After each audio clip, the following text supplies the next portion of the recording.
नमस्कार।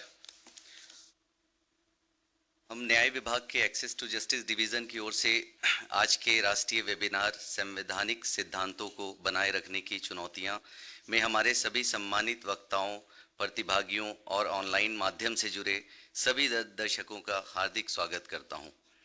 हमारा संविधान justice, liberty, equality and fraternity इन 4 स्तंभों पर आधारित है।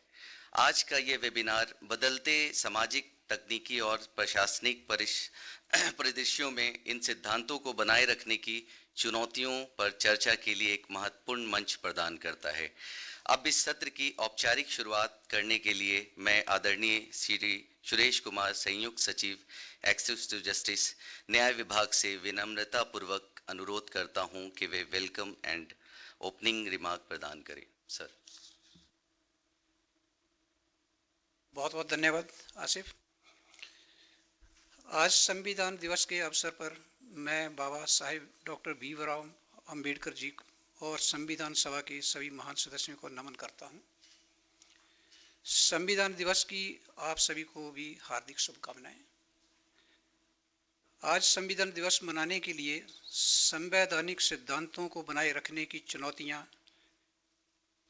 यानी challenges of upholding constitutional principles विषय पर आयोजित इस राष्ट्रीय वेबिनार में ऑनलाइन और ऑफलाइन माध्यम से हमारे साथ जुड़े सभी गणमान्य व्यक्तियों और प्रतिभागियों का मैं हार्दिक स्वागत करता हूं। आज ही के दिन संविधान सभा द्वारा हम यानी we the people of India ने संविधान को अंगीकार, अधिनियमित और स्वयं को समर्पित किया था। संविधान दिवस मनाना इस प्रतिबद्धता की पुष्टि करता है कि हम we the people of India ही सॉवरेन हैं और हमने स्वयं को यह संविधान सौंपा है। यह उन सभी विभूतियों की दूरदर्शिता को दर्शाता है जिन्होंने इसके निर्माण में योगदान दिया और करोड़ों लोगों की आशाओं और आकांक्षाओं के प्रति समान रूप से सचेत रहे। भारत का संविधान हमारे देश के लोकतांत्रिक शासन की आधारशिला है और न्याय, स्वतंत्रता, समानता और बंधुत्व के आदर्शों को मूर्त रूप देता है, जिसका उल्लेख संक्षिप्त रूप से संविधान की प्रस्तावना में किया गया है। ये संवैधानिक मूल्यों का एक जीवंत लोकतंत्र के रूप में भारत की प्रगति का मार्गदर्शन करते रहेंगे। हालांकि बदलते सामाजिक, राजनीतिक परिदृश्य और तेजी से हो रहे तकनीकी, आर्थिक, पर्यावरणीय परिवर्तनों ने इन सिद्धांतों की प्राप्ति के लिए नई चुनौतियां भी पेश की हैं। Freedom of speech, secularism, social justice, gender equality, data privacy, independence of institution जैसे क्षेत्रों में उभरते मुद्दे संवैधानिक नैतिकता और कानून के शासन के कॉन्टेक्स्ट में नए सिरे से विचार करने की आवश्यकता है। आज का वेबिनार्स की श्रृंखला में न्याय विभाग द्वारा आयोजित 24वां वेबिनार है। आज के वेबिनार के लिए चुना गया विषय challenges of upholding constitutional principles आज के संदर्भ में बहुत ही प्रासंगिक है। यह वेबिनार विद्वानों, विधिवेताओं, नीति निर्माताओं और नागरिकों के बीच संवैधानिक आदर्शों की निरंतर प्रासंगिकता पर विचार करने और भारत के संवैधानिक लोकतंत्र को मजबूत करने के तरीकों की खोज करने हेतु संवाद को बढ़ावा देने का एक प्रयास है।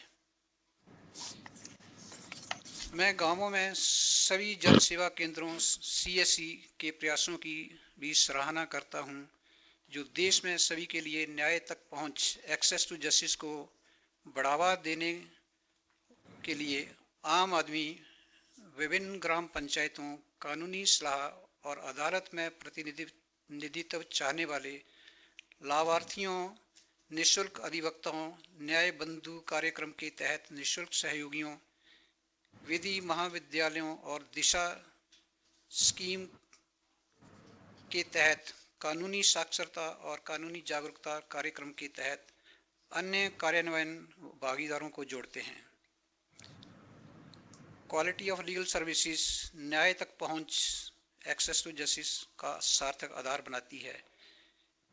इसकी प्रभावशीलता समान अवसर प्रदान करके इसे सुलभ बनाने और हर उस नागरिक को गुणवत्तापूर्ण कानूनी सहायता प्रदान करने में निहित है जो गरीबी, दरिद्रता या संचार की कमी के कारण इसका लाभ नहीं उठा पाते और कानूनों और प्रक्रियाओं के ऐसे जाल में फंस जाते हैं जिसे समझना उनके लिए बहुत कठिन होता है। हमने देखा था कोविड महामारी ने हमारे सामने कई चुनौतियां खड़ी की थी। हमें लाखों लोगों तक पहुंचने के लिए नवीन तकनीकी समाधानों की तलाश करने पर मजबूर किया था। Zoom, WhatsApp, video call, VC, virtual conferences आदि प्लेटफॉर्म का गोपनीयता सुनिश्चित करने, सूचना प्रवाह पर नियंत्रण और ऑनलाइन मीटिंग सह चर्चा कक्ष में प्रतिभागियों के प्रवेश के लिए प्रयोग किया गया। सरकारी, निजी क्षेत्र और यहाँ तक कि कानूनी स्टार्टअप भी देश में विभिन्न सामाजिक, स्वास्थ्य, कानूनी और आर्थिक विकास के बारे में नागरिकों को सूचित रखने के लिए चर्चा मंच बनाने का प्रयोग करते रहे हैं। न्याय विभाग ने कानूनी साक्षरता, कानूनी ज्ञान और नागरिकों के अधिकारों, कर्तव्यों, हकों, विभिन्न मंत्रालयों की कल्याणकारी योजनाओं, विशेषज्ञों की राय और वैकल्पिक एवं न्यायिक प्रकृति के शिकायत निवारण तंत्र पर जागरूकता को बढ़ावा देने के लिए सामाजिक कानूनी प्रासंगिकता के विभिन्न विषयों पर मासिक वेबिनार भी शुरू किए हैं। न्याय को सुलभ, निरंतर और नवीन रूप से उपलब्ध कराने में योगदान देना समय की मांग है। इस लक्ष्य को प्राप्त करने के लिए नागरिकों में अपने मौलिक कर्तव्यों के प्रति सामूहिक चेतना जागृत करनी होगी, जो राष्ट्र निर्माण में महत्वपूर्ण भूमिका निभाएगी और नागरिकों को विधिक सेवाओं की कुशल प्रदायगी हेतु समाधानों का मार्ग प्रशस्त करेगी। संवैधानिक सिद्धांतों को बनाए रखने की चुनौतियों का उद्देश्य संविधान में मौजूद अंतर्निहित मूल्यों, संविधान की परिवर्तनकारी भूमिका, संविधान और भारत के लोगों के बीच सहजीवी भूमिका को प्रोत्साहित करने की आवश्यकता को बढ़ावा देना है। हम श्रोताओं को इस तरह की मासिक वेबिनार श्रृंखला को अधिक शिक्षाप्रद और जानकारीपूर्ण बनाने के लिए अपने विचार शेयर करने के लिए प्रोत्साहित करते हैं और आमंत्रित करते हैं। इसके लिए वे टेलीलॉ हेल्पलाइन 14454 पर कॉल करें या हमारा एक ईमेल है kailash.kr@nic.in पर लिखें।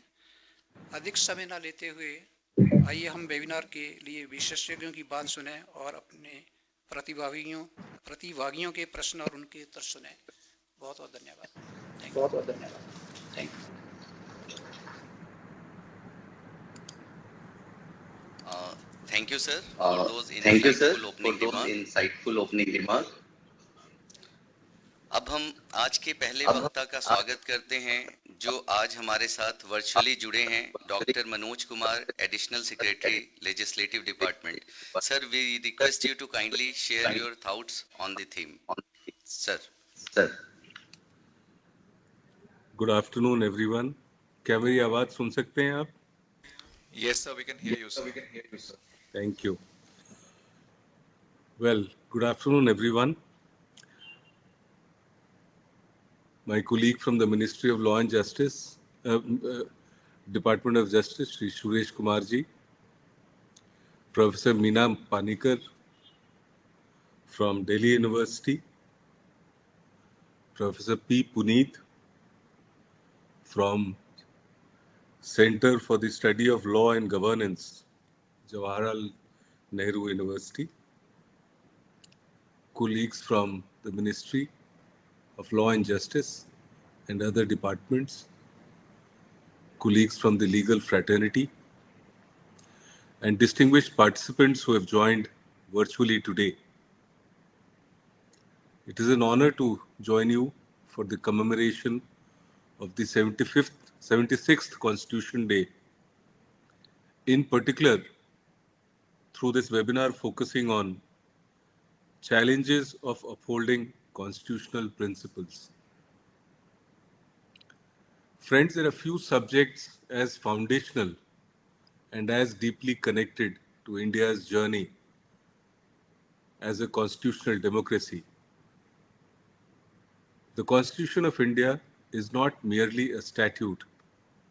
It is a moral compass, our collective promise, and our charter of national transformation.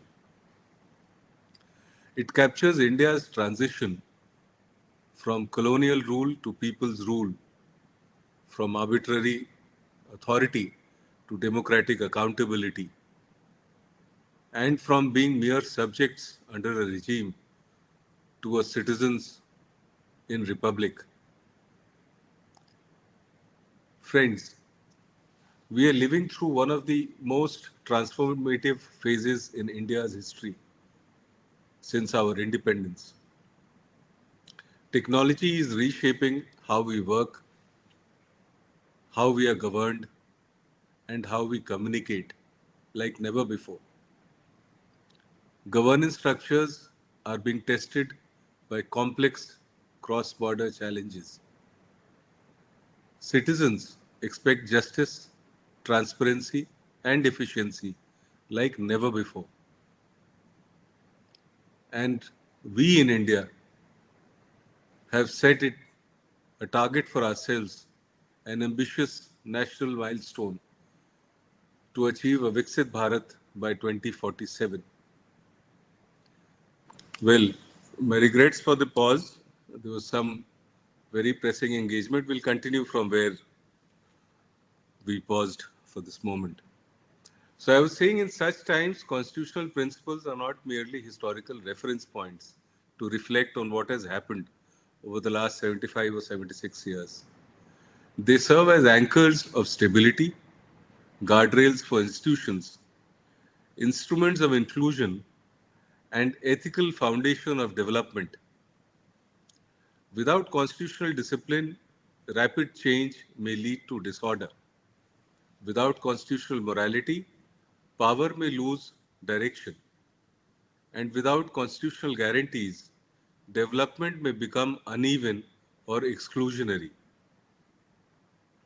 Thus, examining the challenges of upholding constitutional principles may guide us on the way forward to shaping India's destiny over the next 25 years. Before addressing or reflecting upon some of the challenges, let us remind ourselves of the constitutional pillars that define our republic. The first being constitutional supremacy. Constitution is the supreme law. It defines the limits of power and ensures that no authority, however high, can place itself above the law. Then we have rule of law. Laws must be clear, predictable, fair, and equally applicable. The rule of law protects individual liberty and ensures that governance is based on reason, not arbitrariness. We then have separation of powers under the Constitution and the institutional balance. The legislature, executive, and judiciary are equal pillars. Each must work independently but collaboratively with mutual respect for constitutional boundaries. We then have the most important, one of the most important pillars of a constitution, protection of fundamental rights and social justice. The Constitution guarantees liberty, dignity, equality, and protection from discrimination. It directs the state to create opportunities and remove barriers so that justice becomes a lived reality. These principles, my friends, are not theoretical. They are living commitments meant to guide every decision we take, every institution under the Constitution, and for the benefit of every citizen. Let us now examine some of the challenges which we may need to navigate on our journey to a Viksit Bharat at 2047. The challenges we are going to discuss now are essentially revolving around law and justice. First of the challenges being ensuring rule of law in a rapidly changing society.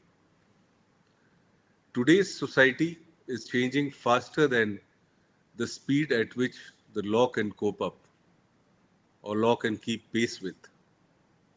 Some illustrations on this: artificial intelligence transforming decision making, cross-border data flows challenging jurisdiction, new forms of financial crime and digital fraud, dynamic economic models emerging in fintech, gig work, and e-commerce, and rapidly shifting social behavior. The rule of law requires that laws evolve without compromising fairness or constitutional morality. A modern justice system must therefore be anticipatory, technology aware, responsive, and grounded in due process. We then have the issue of protecting fundamental rights in the digital age. The digital era has expanded freedoms but also exposed citizens to multiple vulnerabilities. Let's look at some of them. Citizens in today's age are exposed to privacy violations. They're exposed to pervasive data collection. They're exposed to algorithm bias. They're exposed to online misinformation. They're exposed to digital exclusion and emerging surveillance technologies.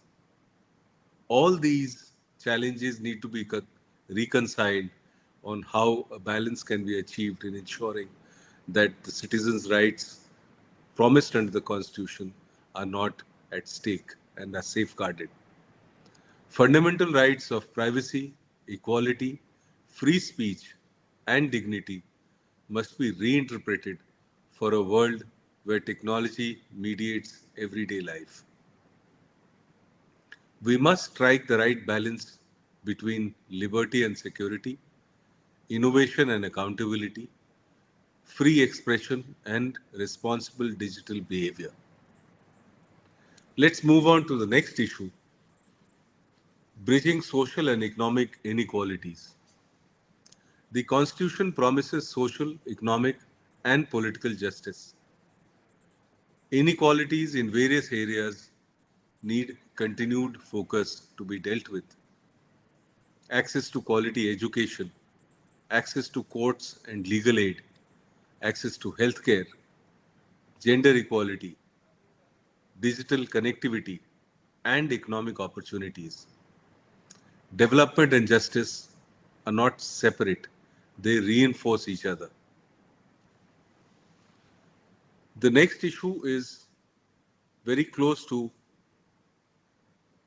an area of work which we collectively handle: speedy and affordable access to justice. Delayed justice weakens faith in the Constitution. A lot of work has been done in this regard, but some barriers which may still need to be focused on to achieve the right objectives are as follows. Overburdened courts need to be dealt with. Uneven distribution of judges, either because of workload or geographical distribution or on various parameters, may need continued focus. Need to unroll complex procedures.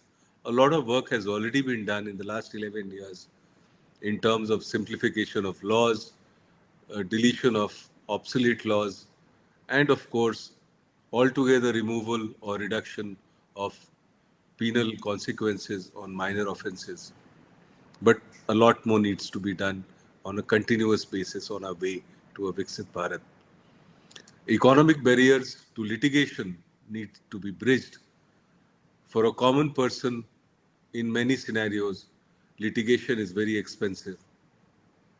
So it should not be that a common person has to settle for a definition of justice which is not justice according to them, purely because of or merely because of cost of litigation. Therefore, economic barriers to litigation need to be bridged. Geographical barriers for rural citizens to have equal access to justice as much as a citizen who is differently placed in a better geography. The judiciary has in the past made remarkable progress through their various initiatives and contributions.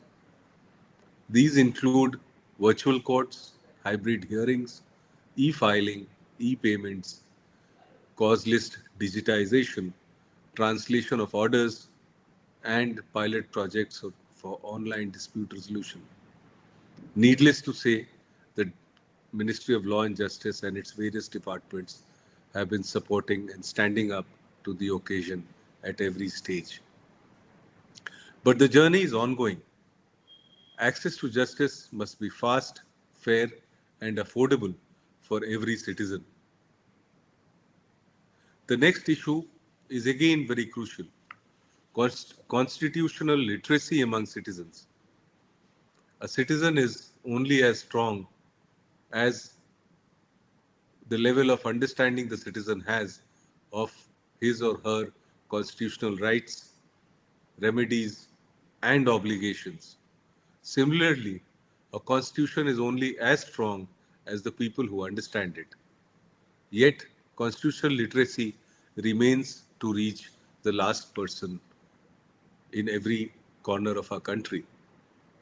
Many citizens at times are unaware of the rights, the duties, the functions of various institutions under the Constitution or constitutional remedies available to them when they need it.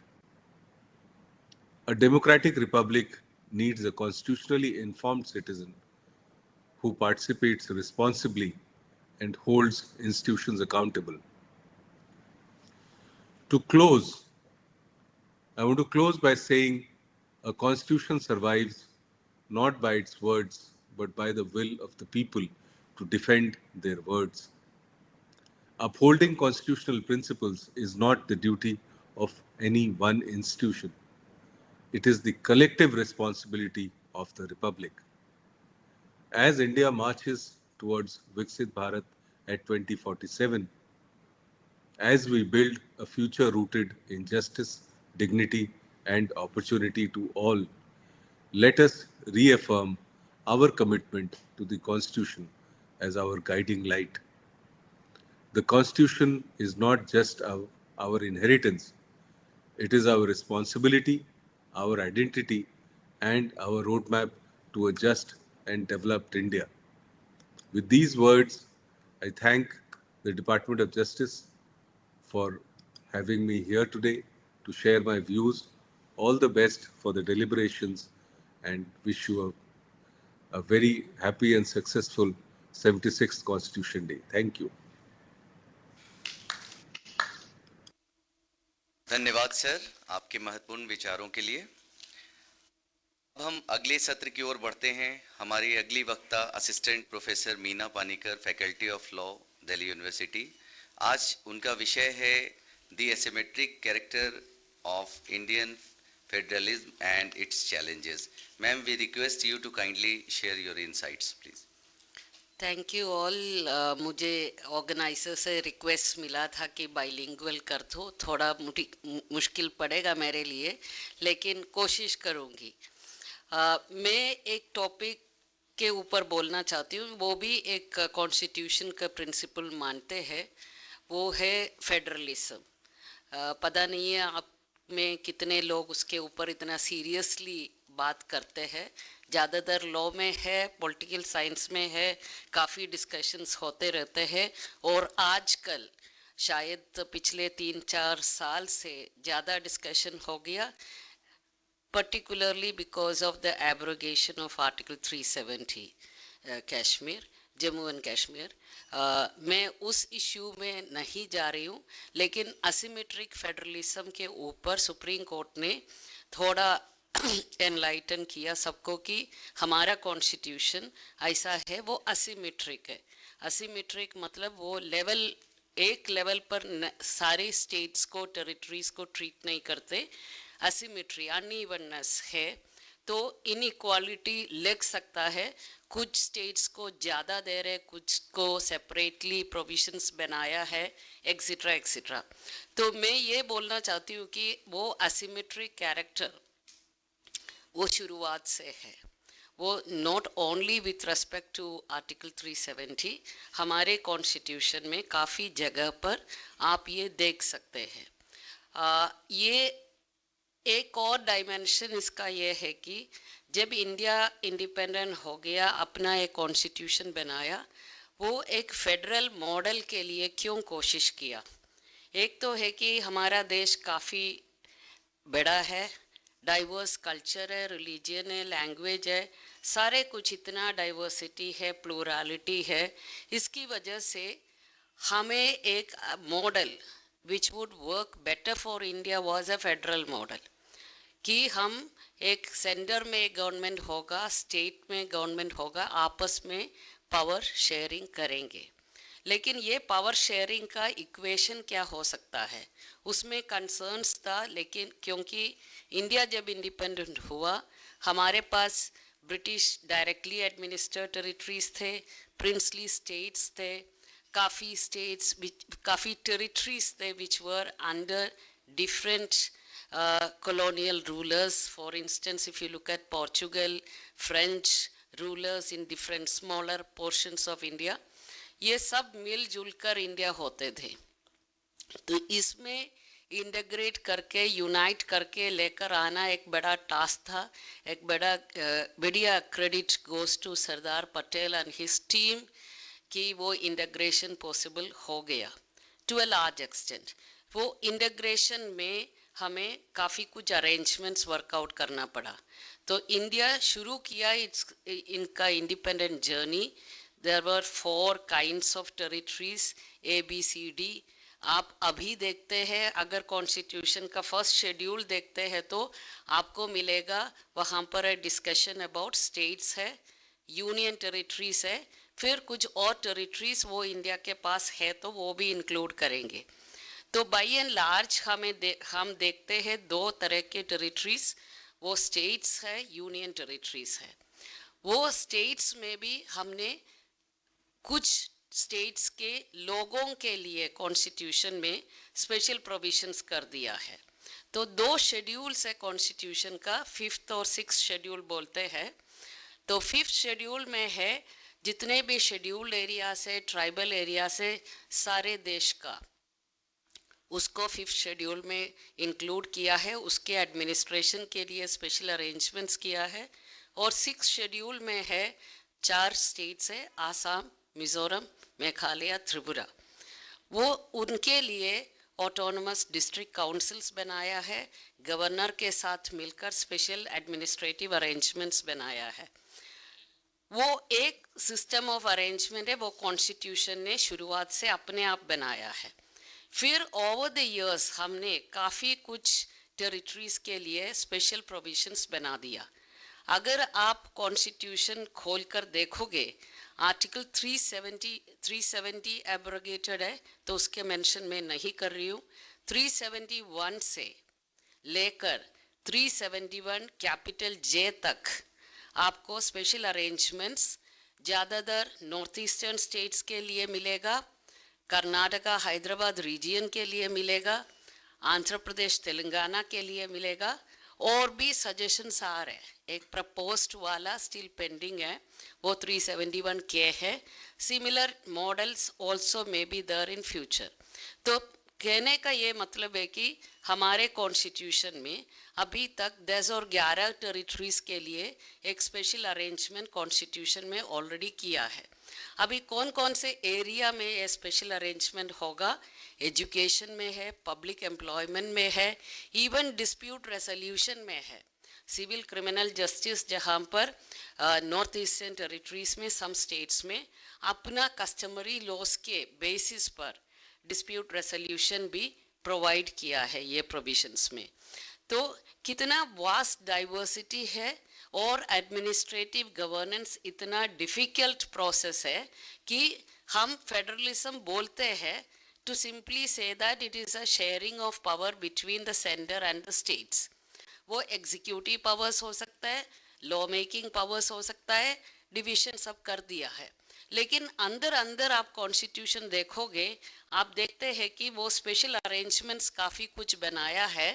तो एक central government को 2 बार सोचना पड़ता है कि अगर एक law लेकर आ रहे, वो किस टेरिटरी में कैसे काम करेगा, वो कॉन्स्टिट्यूशन के स्पेशल प्रोविजंस पर भी देखकर करना पड़ता है।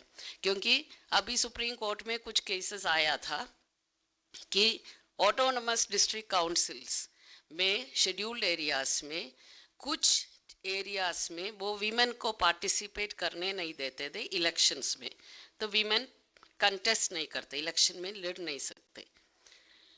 आर्ग्यूमेंट था कि वो हमारे कस्टम में ये परमिटेड नहीं है।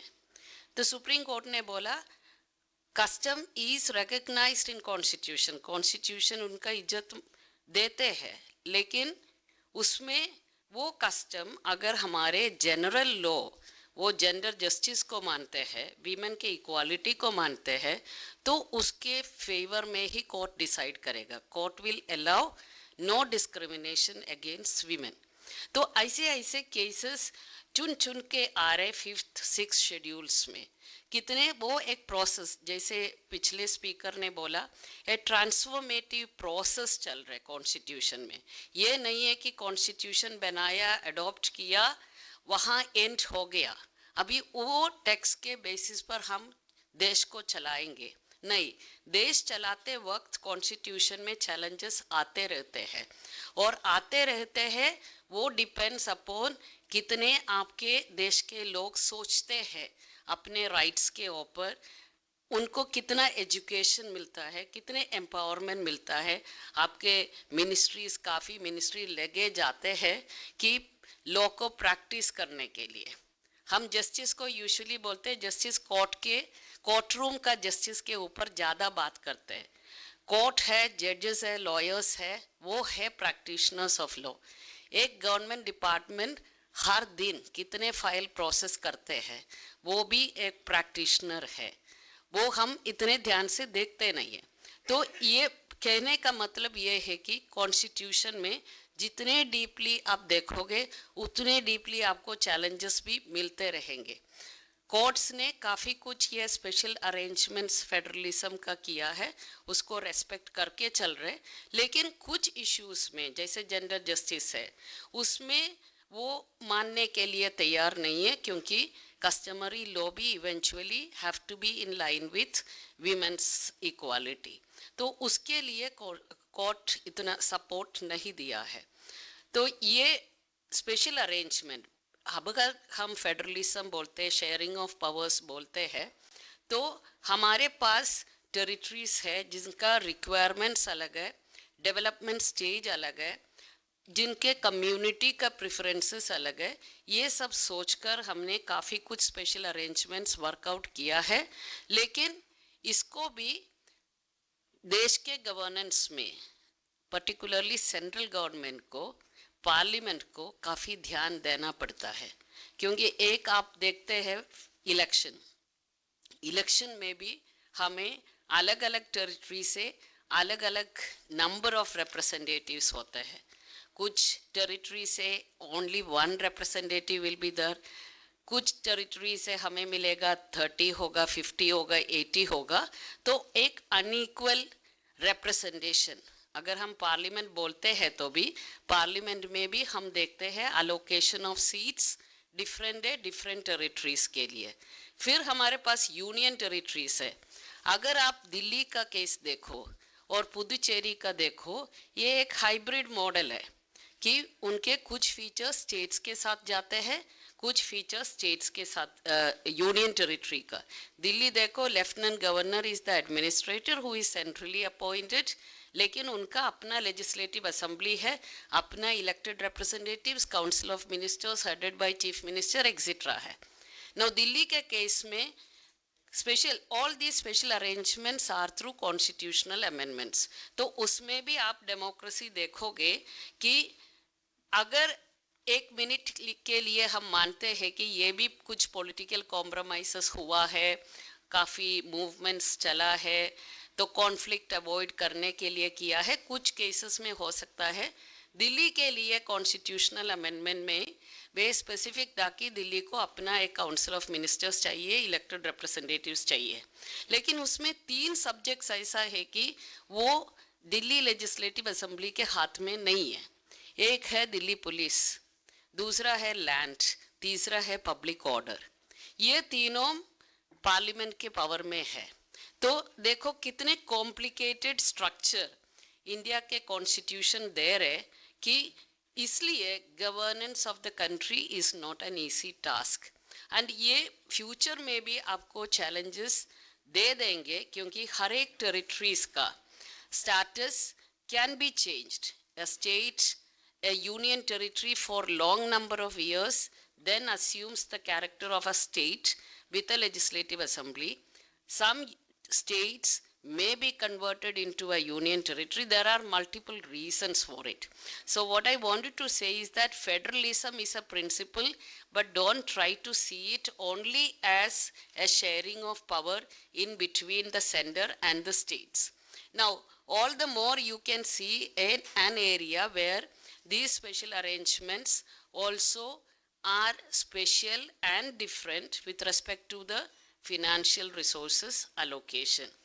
अलग अलग parts के लिए अलग अलग arrangements दिया है, but then you can also see something which is not clearly within the field of law, lekin politics, because it all depends on the performance of the political parties, the stability within the system of governance, the growth of power of regional parties.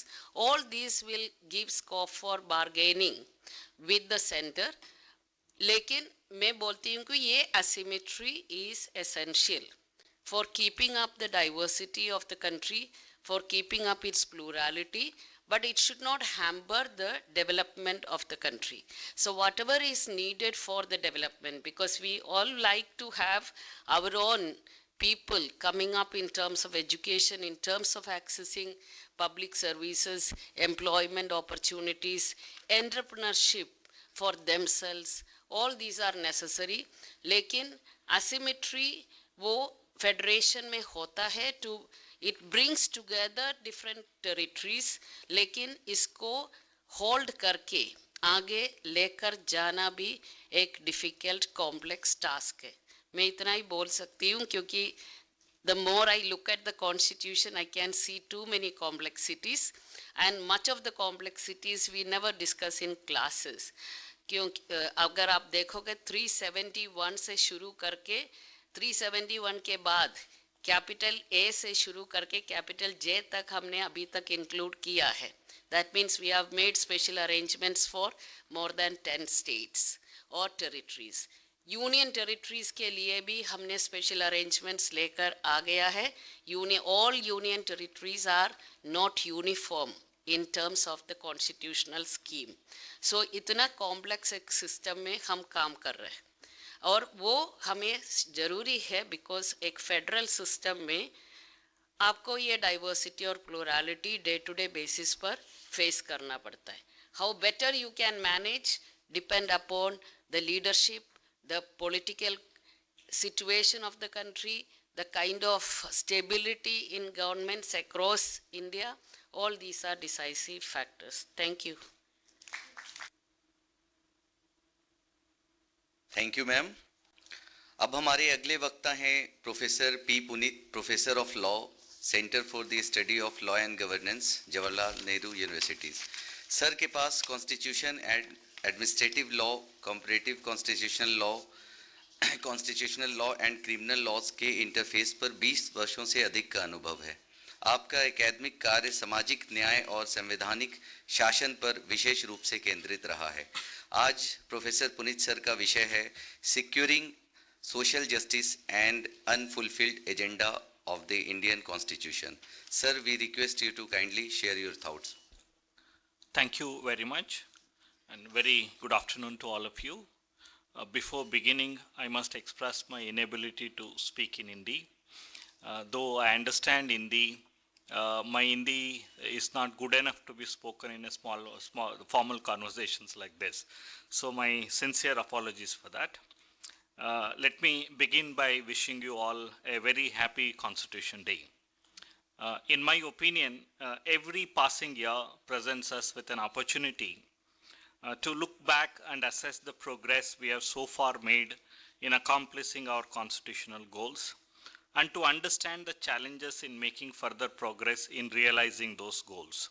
So at the outset, let me thank Mr. Suresh Kumarji, Honorable Joint Secretary, and Mr. SSV Kumarji, the Director, for providing me this opportunity to share some of my thoughts on the theme Challenges of Upholding Constitutional Principles.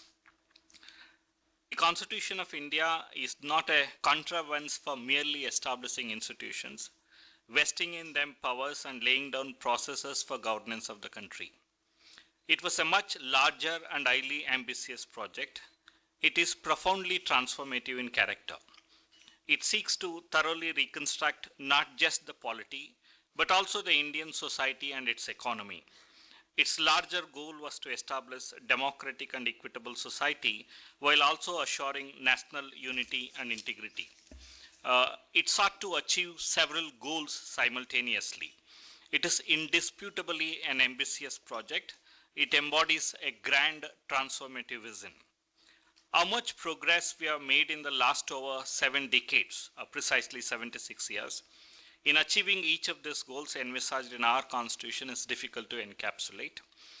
In this brief talk, let me focus only on one of the important goals of our Constitution, that is securing social justice to all its citizens, as envisaged in the preamble of our Constitution.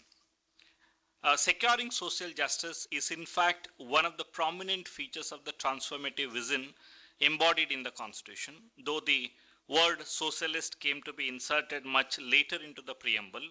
Securing social justice to all the citizens was very much part of the original constitutional scheme. There was never a doubt that many features of the Indian Constitution were premised on the bedrock of socialism. As Granville Astin says, since most of the members of the Constituent Assembly had a socialist commitment, they laid emphasis on securing social justice.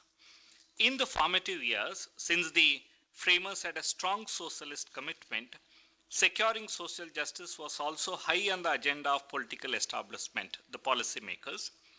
They initiated several reforms for advancing it. The very first amendment to the Constitution was hurriedly made, among other things, to address certain incompatibilities and clear the hurdles in the process of implementation of social justice goals. Securing social justice remained as one of the priorities of the political establishment till at least the mid-1970s. Several other amendments were made to the Constitution to advance it. The 4th Amendment, 17th, 25th, 29th, 34th, 40th, 42nd, 44th. All these amendments were made to clear the way for implementation of social justice agenda of the Constitution. Priorities of the political establishment changed later. In the post-emergency era, the policy makers quietly deflected from the path of securing social justice and started relentlessly pursuing the policy of liberalization, globalization, and privatization. This shift became more pronounced in the early 1990s, with India adopting the new economic policy and opened up its economy.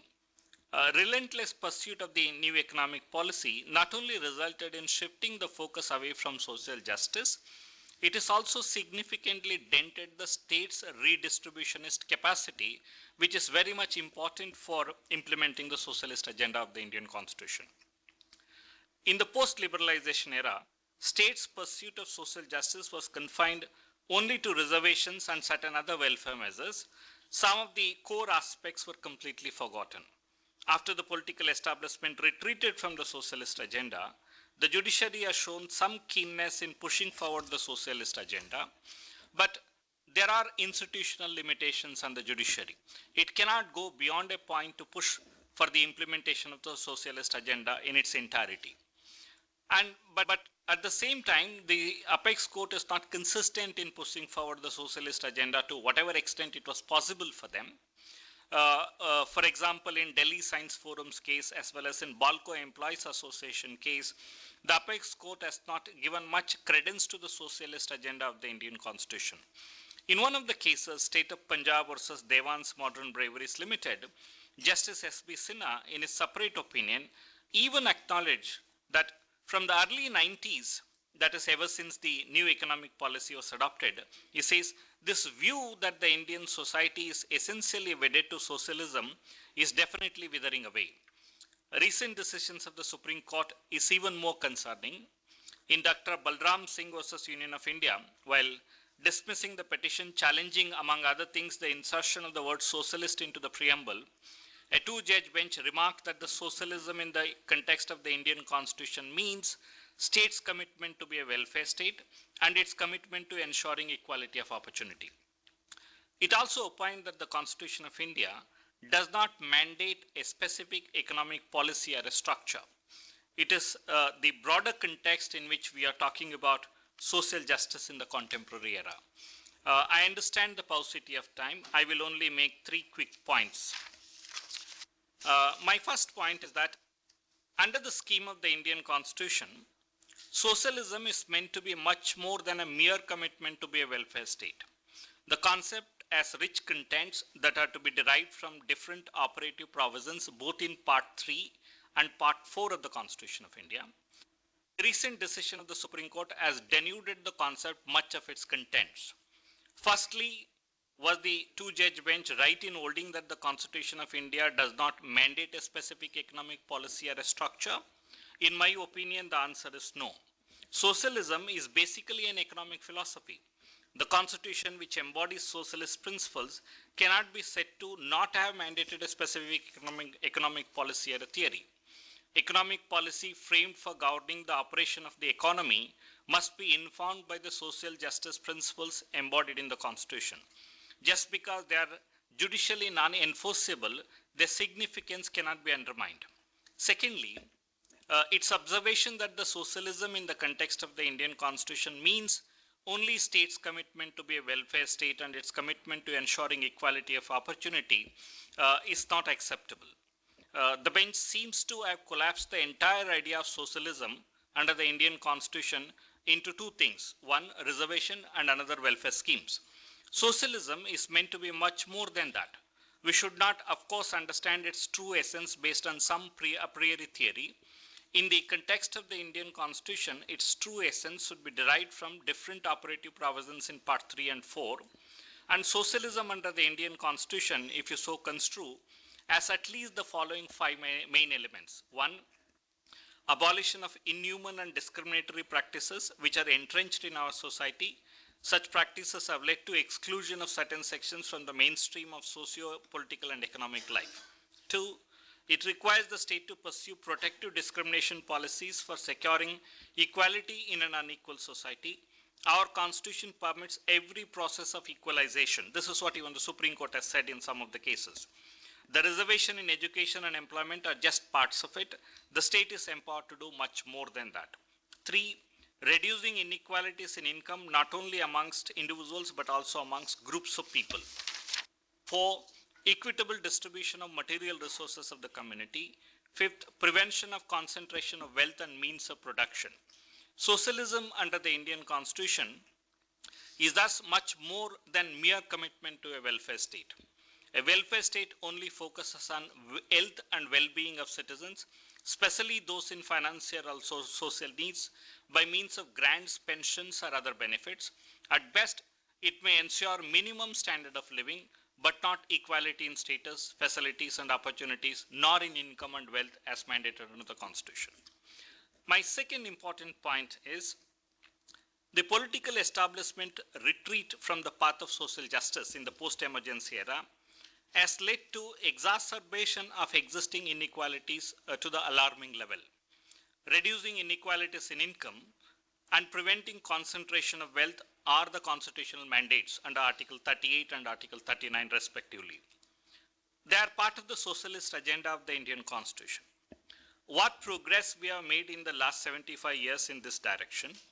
We have actually not made any progress in achieving these goals. data reveals that inequalities in income and wealth are actually increasing since 1980s. That is, ever since the state started retreating from the socialist agenda.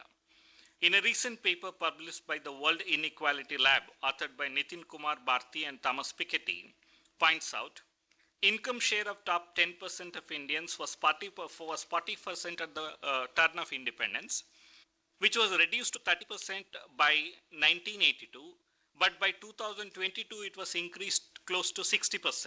It's more than what it was during the independence.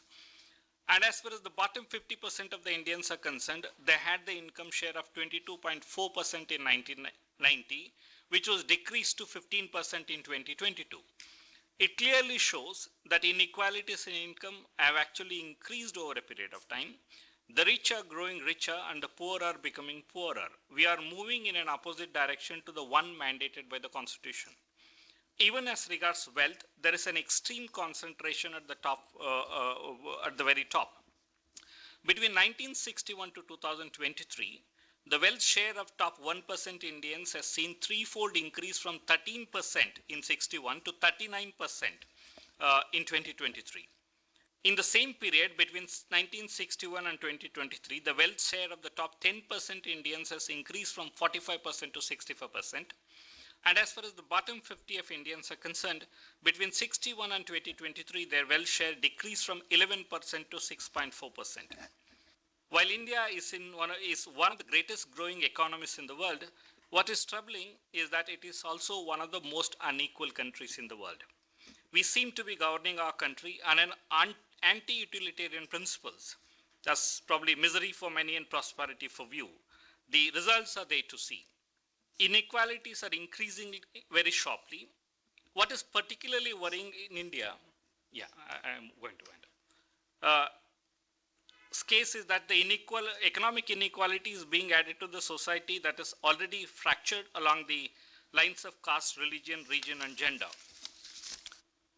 The last point that I would like to make is that in order to counteract the possible consequence of increasing inequalities, it is necessary to bring back the socialist social justice agenda back on track.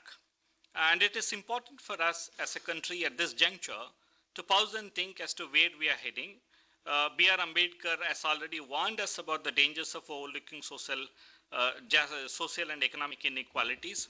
And in his last speech that he has delivered on November 25th, 1949, he in fact said we cannot live this life of contradiction where on the one hand we have equality in the political life and inequalities in socio and economic life.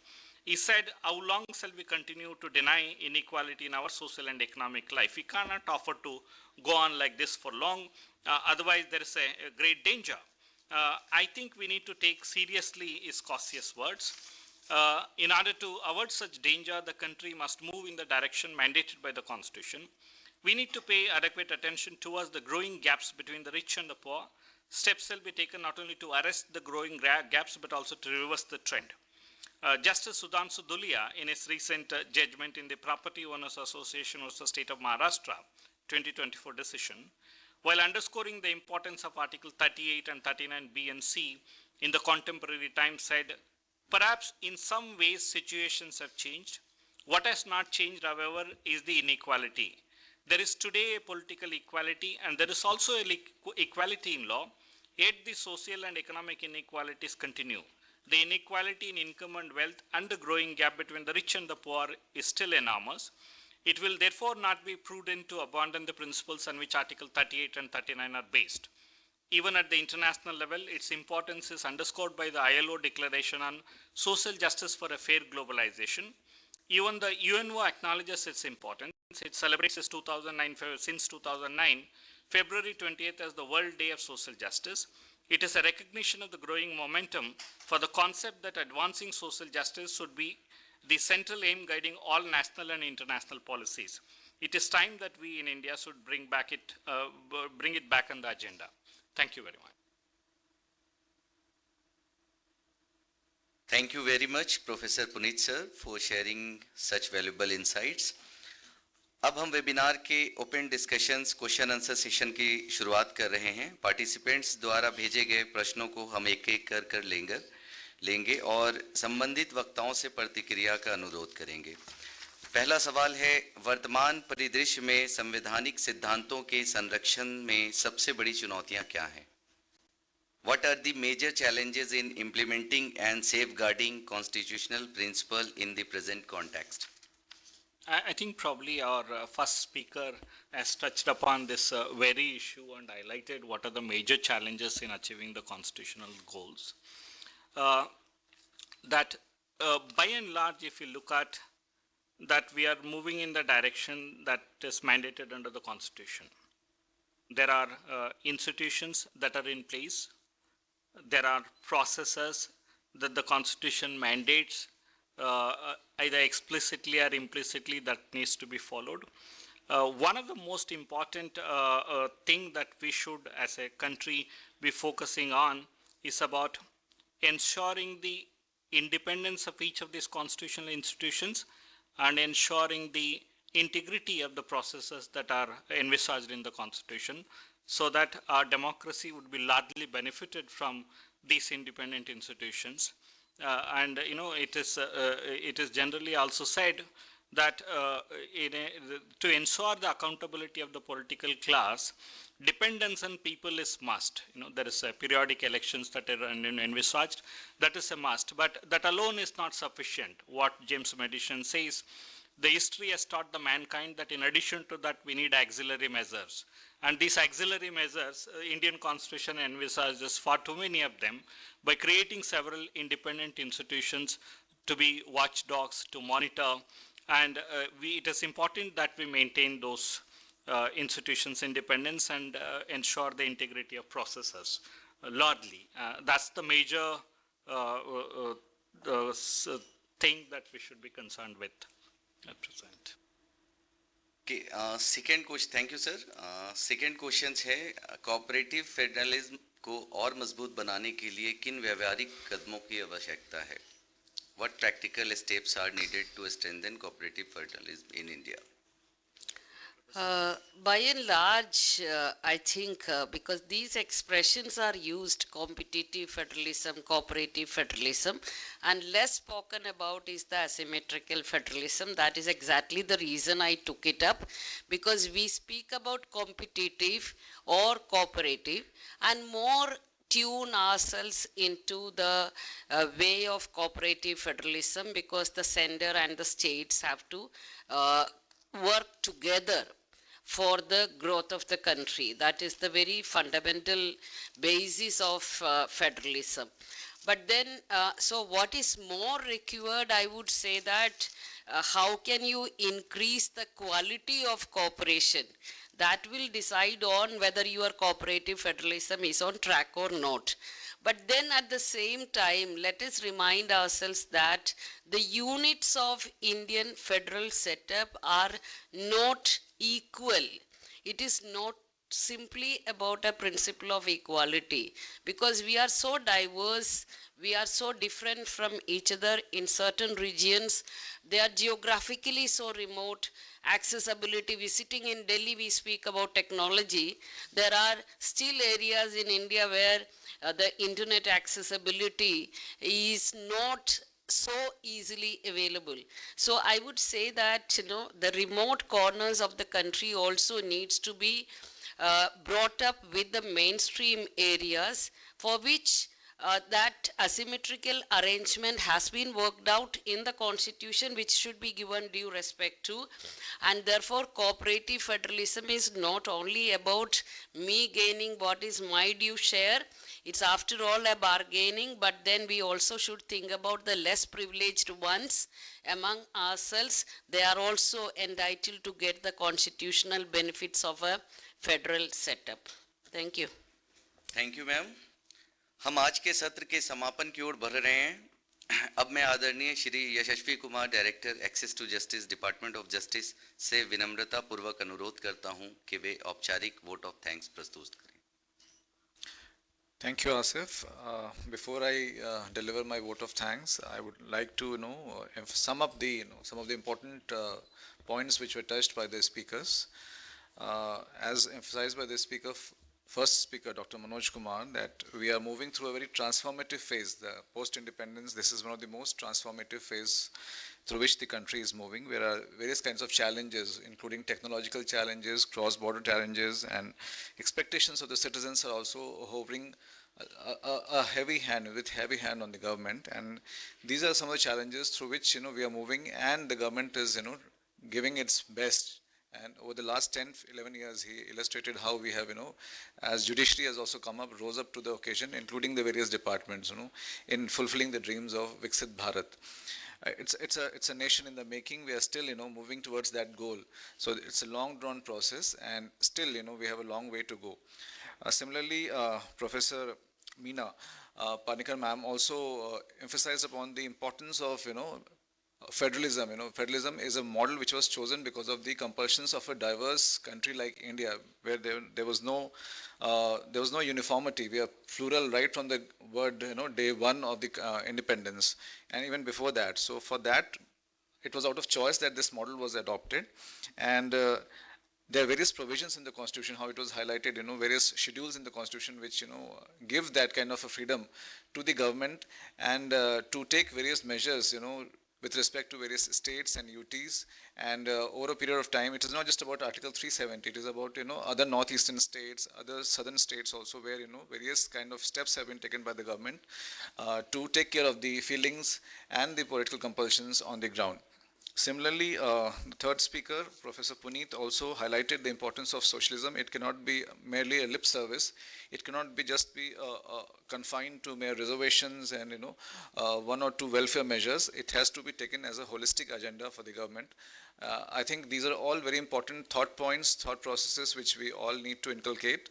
And I think all the institutions in the government are very much geared to that journey, those goals. And with that thought process, I would like to thank my JS, Suresh sir, for his constant support and guidance for organizing this webinar, and my three speakers, Dr. Manoj Kumar, Dr. P. Puneet sir, and Meena Panikar ma'am, for giving their valuable time and giving us full support in organizing this webinar. My full support, thanks to my team led by Shri Narendra Kumar, my Under Secretary, and the admin, without whom and DS admin also, ma'am, for constant support in organizing this whole thing, right from the making arrangements for the standees to the support system right in the morning for the webinar and for the pledge. So thank you for all, and the audience also for being a patient listener and understanding. And I would also like to thank all the CSC people who have helped us connect to the pan India audience today for this important occasion. Thank you, and happy Constitution Day to all. अब हम आज के सभी सम्मानित वक्ताओं के प्रति अपनी कृतज्ञता व्यक्त करने के लिए टोकन ऑफ एप्रिसिएशन प्रस्तुत करेंगे। अब मैं आदरणीय श्री सुरेश कुमार, संयुक्त सचिव एक्सेस टू जस्टिस न्याय विभाग से अनुरोध करता हूं कि वे हमारे आज के तीनों प्रमुख वक्ताओं को उनके बहुमूल्य योगदान और मार्गदर्शन के लिए टोकन ऑफ एप्रिसिएशन के रूप में शील्ड प्रदान करें। चूंकि डॉक्टर मनोज कुमार सर आज हमारे साथ वर्चुअली जुड़े हैं, अतः उनका टोकन ऑफ एप्रिसिएशन न्याय विभाग द्वारा ससम्मान उनके कार्यालय को प्रेषित किया जाएगा। अब मैं assistant professor Meena Panicker ma'am को सादर आमंत्रित करता हूं कि वे कृपया मंच पर आकर आएं और टोकन एप्रिसिएशन ग्रहण करें।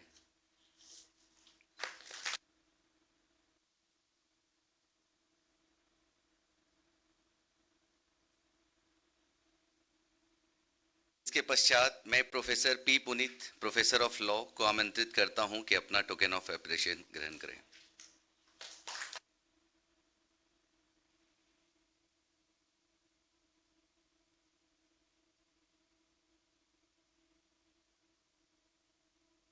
इसके साथ ही आज का राष्ट्रीय वेबिनार संवैधानिक सिद्धांतों को बनाए रखने की चुनौतियां यहीं संपन्न होती है।